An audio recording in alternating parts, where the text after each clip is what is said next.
Yes, good morning at ano pa yung buko.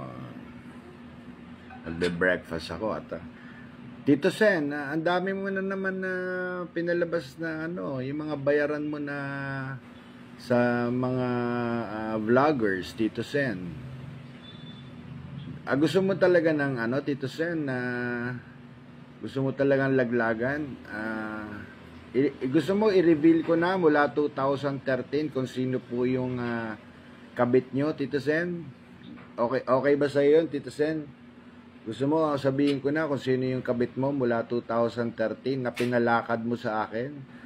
Sabihin mo lang, Tito Sen, at ano ko na, i-box reveal ko na. Sasabihin ko na sa taong bayan kung sino yung kabit mo mula 2013. Sige lang, banatan nyo lang ako at marami pa akong ilalabas.